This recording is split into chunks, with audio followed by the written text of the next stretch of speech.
네, 안녕하세요. 하리하리입니다. 오늘은 신한캐피탈 자소서 및 기업 업계 해설에 대해서 여러분들에게 저의 생각을 나눠드리려고 컨텐츠를 찍게 되었습니다. 저의 컨텐츠가 여러분들의 자소서 작업 더 나아가서 최종 합격에 꼭 도움이 되시길 바라면서 1번 문항부터 해설을 시작하도록 하겠습니다. 신한캐피탈에 지원한 동기와 입사 후 신한캐피탈에서 이루고 싶은 비전을 기술해 주세요. 자주 나오는 거지만 지원 동기 및 입사 후 포부를 하나에 묶었죠. 일단은 회사나 업계가 A란 특징을 보유하고 있고 캐피탈 업계 그리고 신한캐피탈의 행보나 포지션 스탠스는 맨 마지막 부분에서 다시 한번 말씀드릴 거고요. 여러분들 역시 그 A란 특징을 갖고 있어서 우리는 천생연분. 제가 이렇게 반복적으로 지원 동기 가이드라인을 이렇게 전파시키면 그걸 좀 외우셨으면 좋겠습니다. 회사를 선택하는 기준으로도 치환이 가능하죠. 그죠? 왜냐면 입사 시 우리는 높은 확률로 24시간 중에 제일 오랜 시간을 회사에서 머무니까 결국 이거는 삶의 기준과도 일맥상통을 해요. 우리는 매 순간 선택의 기로에 놓이고 각자만의 고유한 이유에 입각해서 여러분들만의 선택이란 걸 합니다. 그 기준과 이유를 조합하면 어떤 공통점이 보이고 이것을 일반화, 추상화시키면 자기 기준이 됩니다. 이 기준에 입각해서 캐피탈 업계 그리고 신한캐피탈의 행보를 바라봐야 돼요. 왜냐하면 결국 나를 중심으로 나와 회사가 일맥상통하니까 공통적이니까 지원한다. 이런 로직이 나와야 되거든요. 현대캐피탈, NH캐피탈, IBK캐피탈 등 주요 캐피탈사와의 비교를 통해서 신한캐피탈이 어디에 집중하는지를 보는 것도 필요해요. 이 돈장사가 되게 비슷비슷해 보여도 역점을 두는 부분이 조금씩 달라요. 막말로 리스크 최소를 우선시하는지 공격적 경영이나 운영을 먼저로 두는지 등에 따라서 이 회사들이 이제 어떻게 이제 달라지는지는 또 다 나오죠. 결국 그러려면 얘네가 이제 하반기 혹은 내년 더 나아가서는 5년 뒤, 10년 뒤를 어떻게 바라보고 있느냐에 따라서 재무 운영이 달라지게 될 수밖에 없겠죠. 돈장사의 흐름이라는 게 그렇습니다.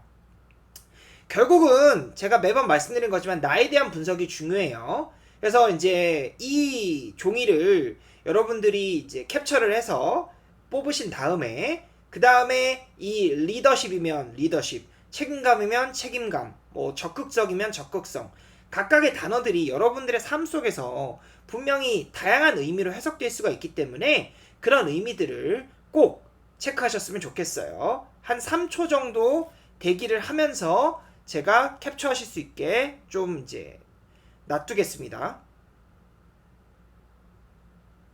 넘어갈게요. 그 다음에 지원 동기를 또 보려면 제가 이제 아까 캡처본에 대해서 간략하게 설명을 드렸지만 결국은 이제 또 나를 분석하는 방법이 중요한데 그 지원자들 여러분들이 주로 쓰는 키워드는 거기서 거기에요. 사실 그리고 그 키워드들의 죄가 있진 않아요. 흔히 말하는 소통, 도전, 분석. 근데 소통, 도전, 분석을 여러분들은 사전적 의미 해석도 안 찾아보고 그리고 그게 내 안에서 어떻게 해석되는지 변주되는지에 대한 체크도 안 해보고 그냥 들이밀어요. 발을.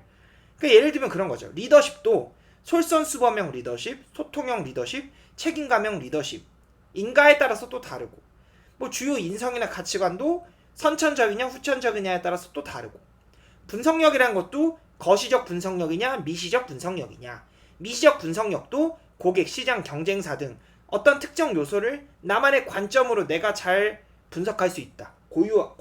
개성적으로 분석할 수 있다. 깊이 있게 분석할 수 있다. 이런 논리들이 나올 수 있겠죠. 그쵸? 여러분들은 지금 취업준비생이죠. 취업준비생이라 함은 학부과정을 이제 4에서 6년 정도 졸업, 이수한 사람들을 취업준비생이라고 일컫는데 그럼 결국은 학부 전공부터 출발해야 돼요. 왜 그 전공을 골랐는가? 그 전공이 마음에 안 들었다면 여러분들은 그에 대한 돌파구를 어떻게 마련했는가? 예를 들면 수업 하나를 듣더라도 수업 하나를 왜 듣게 됐고 강의 계획서를 보면서 무엇을 기대했고 어려운 단어는 어떻게 극복했는가? 성적은 어떻게 잘 받았고 그 수업에서 배운 지식에 보통 흥미가 생기니까 성적을 잘 받으면 그 이어서 들은 심화 수업이나 활동 같은 건 뭔가? 혹은 인턴을 하면서 내가 그간 쌓아왔던 전공 이론이 실무에 그대로 접목이 안 될 가능성이 높죠, 보통. 그러면 그 간극은 어떻게 메웠는가? 이런 식으로 자기를 분석하면서 나를 매크로하게 훑어서 뽑아져 나올 타이틀이 신한캐피탈과 일맥상통하다라고 보여줘야 돼요. 마지막 부분에 신한캐피탈의 행보 특성을 제가 한마디로 정의를 해놨지만 얘네 요즘 컨셉은 리스크 관리더라고요. 리스크 매니지먼트. 그러니까 그 리스크 관리라는 것도 여러분들만의 고유한 행보나 커리어에 맞춰서 재해석이 될 수 있고 관련 경험들이 여러분들만의 것이 또 다 각자 다르겠죠. 그쵸? 그런 것들을 여러분들만의 스타일로 해석을 해주는 게 결국은 포인트라는 사실. 그 다음 입사 후 이루고 싶은 비전. 이건 결국 입사 후 포부랑 똑같은 거예요. 캐피탈 업계나 신한캐피탈이 세워둔 목표나 미래. 사실 모든 기업은 항상 비전 2030, 비전 땡땡땡땡 블라블라블라 이러면서 항상 100년 대계 미래를 계획을 하죠. 그러니까 그 미래가 사실 더 빨리 현실이 돼야지 업계를 주도하는 회사가 될 수 있다고 저는 생각을 해요. 그 미래를 더 빨리 현실로 만드는 데 있어서 이런 경험, 역량, 특성을 가진 내가 너네 회사에게 도움이 된다는 메시지를 펼치는 게 입사업의 첫 번째이고요. 두 번째는 결국 이 비전이란 건 결국 지원 직무에서 업무를 계속하면 될 여러분들의 전문가적인 모습을 의미해요. 그 전문가라는 건 결국 캐피탈 업계, 신한캐피탈이 이 어떤 비전을 실현하거나 어떤 문제를 해결하는 데 있어서 바로 떠오를 수 있는 사람이 본인이어야 된다라고 봅니다.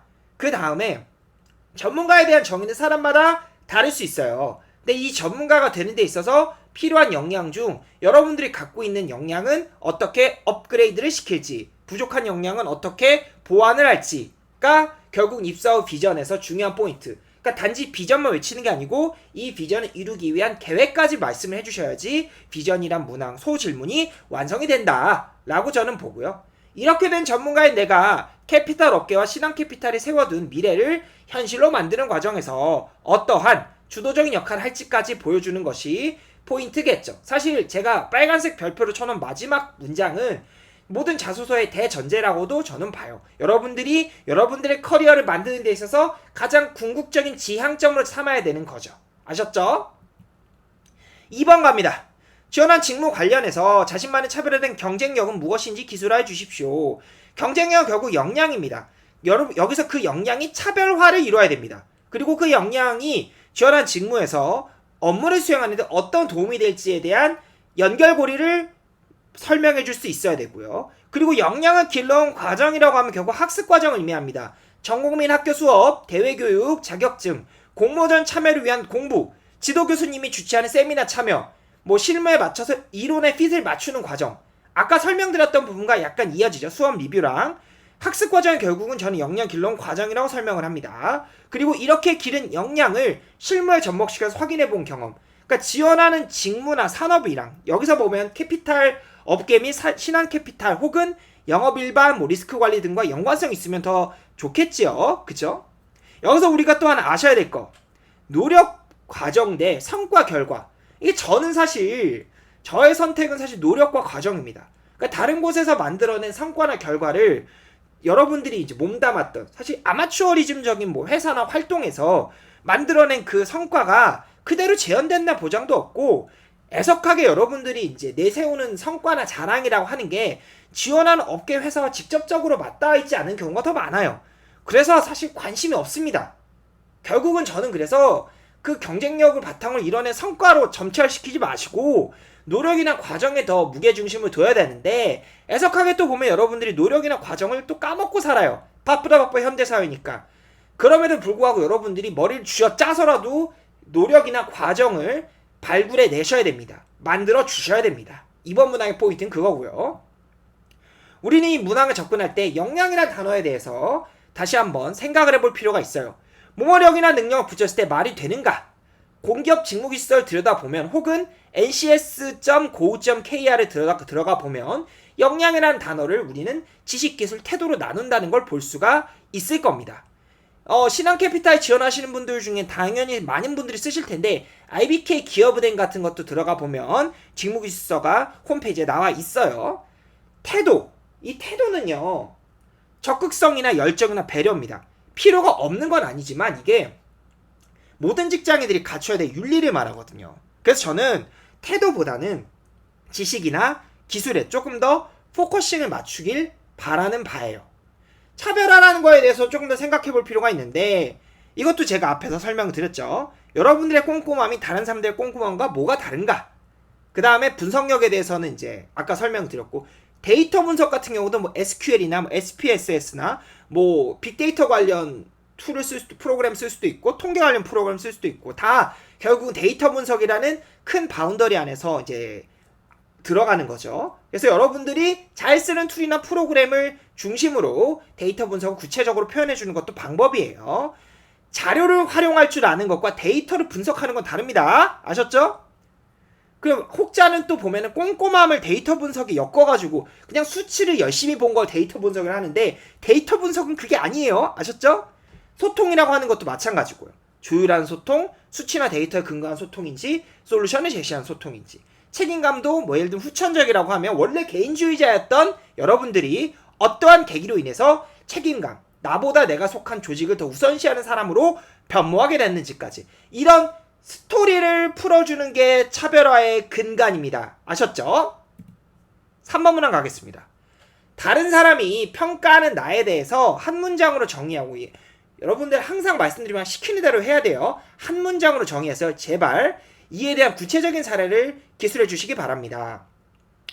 결국은 1번 문항에서 제가 말씀드렸던 여러분들 스스로에 대한 분석이 여기서도 필요한 문항이라고 저는 봐요. 다만 1, 2번이 조금 더 전 중요한 문항이라고 보기 때문에 1, 2번에 안 썼던 요소, 제가 봤을 때는 3번 문항 같은 경우 좀 직무적인, 역량적인 요소보다는 다소 가치관적인 요소, 인성적인 요소를 중심으로 나를 정의하는 걸 여기다 써주면 좋을 것 같아요. 그리고 중요한 거 하나 더, 본인이 평가하는 내가 아니라 다른 사람들이 평가하는 나, 이게 또 중요하겠죠. 보통 사실 저는 이런 애매한 모든 문항을 접근할 때 요소를 둘 혹은 셋으로 나눕니다. 회사 같은 일터, 학교, 일상생활에서 다른 사람들에게 평가받는 나일 수도 있고, 이 다른 사람이란 것도 본인들과 가까운 가족이 평가하는 나일 수도 있고, 뭐 예를 들면은 여자친구가 평가하는 나일 수도 있고, 그 평가에도 여러 가지로 또 나눠질 수가 있겠죠. 그죠? 사람은 보통 그리고 한 가지 모습인 경우가 없어요. 여러 모습을 다 인정하고 그 모습이 나온 배경을 언급해 주는 게 되게 필요하다고 보고요. 그리고 왜 그런 평가를 각각의 경우에 받는지 언급해 주거나 생각해 봐주면 좀 더 좋을 것 같아요. 근데 여기서는 결국 이제 구체적 사례를 기술하세요까지 나왔기 때문에 제가 봤을 때는 그 정의를 쓰면서 정의 앞에 간단하게 그런 정의를 내리게 된 배경, 이유, 그런 정의가 만들어지기까지의 과정, 이런 거를 서두에 조금 적어주는 것도 좋을 것 같아요. 그런 요소가 빛을 발해서 그 상황에서 최상의 결과가 만들어진 게 결국 여기서 말하는 사례겠죠. 그죠? 이제 결국 그런 모습들, 여기서 3번 문항에서 언급하려고 하는 그런 여러분들의 모습들이 신한캐피탈 지원 직무에서 업무를 수행하는데 도움이 되셔야 합니다. 아셨죠? 4번 문항 가죠. 학업 위의 인생에서 가장 즐겁게 몰입했던 경험 및 그 경험이 본인에게 미친 영향을 기술하세요.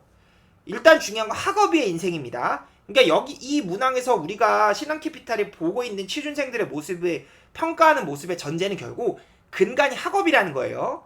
그렇기 때문에 4번 문항에다가 학업 외적인 인생이라는 말을 붙였죠. 그쵸? 그리고 또 중요한 건 여기 문항에서 포인트는 몰입이라는 단어입니다. 사전을 제가 미리 찾아봤어요. 몰입이라고 하면 자의식이 사라질 정도로 심취한다. 어느 한 곳에 자신의 모든 정신이 집중한다. 이런 걸 우리는 몰입이라고 말을 하더라고요. 근데 또 중요한 건 뭐예요? 즐겁게 몰입을 해야 됩니다. 참 골 때리죠. 그쵸? 억지로 혹은 악조건을 뚫고 몰입하는 게 아니라 즐겁게 몰입을 해야 돼요. 그리고 중요한 건 가장 즐겁게 몰입을 해야 돼요. 그럼 여기에 쓸 가장 즐겁게 몰입한 경험이 왜 가장 즐거운 몰입 경험인지에 대한 언급도 필요하겠죠. 가장이라고 하면 저는 항상, 그러니까 꼭 근데 이유를 언급하지 않더라도 그 경험이 누가 봐도 이 지원자분의 경험이 가장 즐거운 몰입 경험이었구나 라는 게 티가 나면 뭐 이유를 굳이 언급하진 않아도 되죠. 그죠?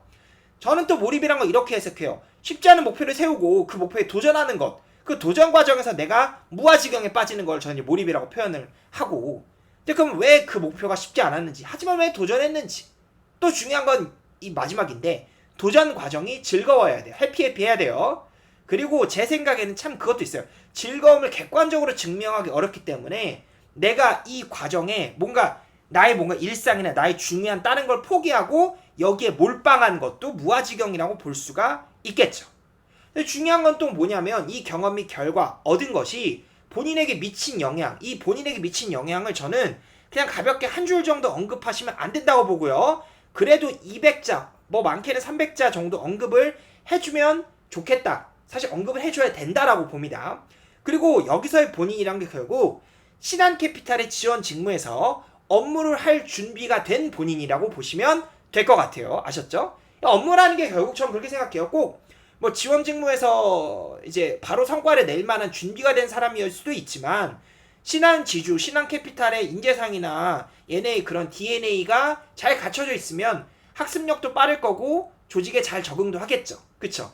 그러니까 즉 직무적 합성 얘기를 하지만 그 직무적 합성이 무조건적으로 필수적이라고 보진 않아요.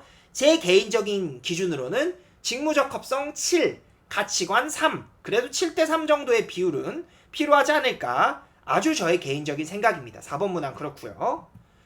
마지막 5번 문항 가시죠. 기존의 틀이나 방식에서 벗어나 새로운 아이디어나 관점으로 수행하여 성과를 창출한 경험이라고 나와 있는데요. 여기서 말하는 기존의 틀이나 방식은 일종의 고정관념을 저는 의미해요. 그러니까 선배들도 문제가 있는 걸 알았지만 귀찮아서 혹은 그 전까지 큰 문제가 안 되다 보니까 계속 해왔던 것, 이렇게 표현할 수 있어요. 그러니까 사실 저는 이 자소서를 쓰면서 여러분들이 조금 괴로울 수도 있다고 봐요. 가끔 뻥도 칠 수밖에 없어요. 근데 이 자소서는 뭐죠? 여러분들이란 상품을 팔아야 되는 글이에요. 여러분들이 빛내려면 어쩔 수 없이 부득이하게 남을 까내려야 됩니다. 그래야지 내가 빛나고 내가 잘 팔리겠죠? 그죠? 그 다음에 기존 틀 및 방식의 패러다임이 프로세스와 어떤 식으로든지 차이가 드러나야 돼요. 오케이? 그러니까 그 차이라는 게, 그러니까 기존의 틀을 이렇게 바꿔서 새로운 아이디어로 만들었다. 저는 이게 개인적인 사견인데요. 창의성이라고 하면 세상에 아예 없던 거를 내놓을 수가 없다고 봐요. 그러니까 기존에 있는 거에서 작은 변화만 주더라도 우리는 거기다가 창의성이란 이름을 갖다 붙일 수 있다라고 저는 생각을 합니다. 그 다음, 내가 왜 기존 틀이나 방식 다소 부정적이었던, 하지만 굳이 변화를 시키지 않더라도 크게 문제가 없던 그 틀이나 방식에 왜 변화를 도모해야겠다는 마음을 먹게 됐는지도 풀어야겠죠. 그죠? 새로운 아이디어나 관점이었기 때문에 당연히 레퍼런스가 없을 수밖에 없고요. 레퍼런스가 없기 때문에 시행착오나 감수할 지점 역시 존재할 수밖에 없다라고 저는 생각을 해요. 그러고 당연히 그 다음에 이어지는 게 진행 과정에서 부딪힌 또 다른 장애물이나 난관, 그리고 그것을 극복해간 과정, 이것도 필요할 거고요. 여기서 말하는, 그리고 문항에서 말하는 성과 창출이라고 하면 결국은 이거죠. 기존의 틀이나 방식으로는 얻지 못했던 결과를 얻거나 이전의 문제를 완벽하게 해결했다는 것이 결국 성과 창출이고요. 여기 문항은 4번과 달리 명시적으로 얻었던 영향, 나에게 미친 영향을 써라, 이런 문항이 없죠. 그렇기 때문에 하지만 영향 같은 게 결론부에 나올 수 있어요. 이 경험을 살려서 신한캐피탈에서 이러이러하게 업무를 하겠다 정도의 결론부 언급은 할 수 있겠죠. 근데 중요한 거는 제가 지금 말씀드린 이 경험을 살려 이러이러하게 업무를 하겠다 정도의 내용을 4번에다가 쓰시면서 나 영향 썼어요 라고 하면 안 된다는 겁니다. 아셨죠? 매번 말씀드립니다. 다시 한번 말씀드려요. 대전제 모든 문항에서 보여지는 종합된 본인의 특징은 신한캐피탈의 지원직무 담당자로서 내가 적임자다 라는 것을 보여주는 겁니다. 아셨죠? 이슈 정리해볼게요. 자, 일찍이 신한캐피탈은 리테일 금융을 신한카드에 넘기고 기업 금융 혹은 기술투자 금융에 주력을 해왔어요. 근데 또 얘들이 보니까 올 하반기 경기 침체를 예상하고 있더라고요. 그래서 일찍부터 보수적 관점에서 선별적 자산 취득을 했어요. 그리고 부동산 PF 등 경기 민감 업종, 그러니까 금리가 오르면 빠르게 가격에 영향을 받는 그런 업종들에 대한 모니터링 강화를 천명했고, 그에 대한 선제적 대책도 논의를 했어요. 그러니까 신규 부실 발생 징후가 나오는 자산에 대해서 선제적 정상화를 하고 있죠. 그렇기 때문에 NPL 커버리지 비율이 높아요. 그 NPL 커버리지 비율이란 뭐냐면 부실 자산에 대한 완충 능력이라는 걸 의미한다고 하더라고요. 여러분도 기사를 찾아보면 충분히 알 수 있는 대목들이에요. 또 하나 알 수 있는 신한캐피탈의 대목, 주요 캐피탈사 중 영업력이 가장 높다라고 얘기를 하고 있더라고요. 그렇기 때문에 이들이 어떻게 해서 이렇게 영업을 잘하지? 이거에 대한 원동력에 대한 고찰을 하고 나 역시 그런 영업 역량을 갖고 있고 그러니까 날 뽑아줘 라는 자소서 어필도 가능할 수 있을 것 같아요. 리스크 관리에 대한 내용은 계속 이어지죠. 근데 사실 리스크 관리가 얘네가 뭐 선제적으로 막 했다라고 이야기를 하지만 숫자는 거짓말하지 않죠. 3개월 이상 연체된 여신, 즉 부실채권의 비율이 신한캐피탈이 제일 높대요. 388%로. 사실 그 부실채권의 대부분은 부동산 PF 때문이고 영업력이 한창 부동산 경기가 좋을 때 이들 역시 공격적 영업을 했기 때문에 이런 이제 부메랑이 돌아왔다고 생각을 해요. 그러니까 종합적으로 보자면 이들이 역설한 리스크 관리라는 것도 물론 자소서를 쓸 때는 되게 치켜 세워줘야겠지만 가만히 들여다보면 결국에는 생존을 위한 당연한 선택이다. 이렇게 저는 볼 수 있을 것 같아요. 근데 또 그렇게 신한캐피탈이 그렇게 할 수 있는 이유가 금융지주사 안에 있기 때문이라고 저도 봐요. 사실 금융지주사들은 리스크를 지기 정말 싫어하거든요. 1금융권 시중은행들은. 최근에 경제강의 들으면서 그런 부분들을 조금 배우긴 했어요. 자, 오늘은 이렇게 신한캐피탈 문항 해설 및 이슈 해설, 업계에 대한 간단한 저의 제가 조사한 부분들에 대한 여러분들에게 공유를 드려봤고 저의 문항에 대한 생각을 나눠봤습니다. 저의 컨텐츠가 신한캐피탈 자소서를 쓰는 데 있어서 여러분들에게 효과적으로 도움이 되시기를 바라겠고요. 저는 물러가도록 하겠습니다. 신한캐피탈 화이팅! 안녕히 계세요.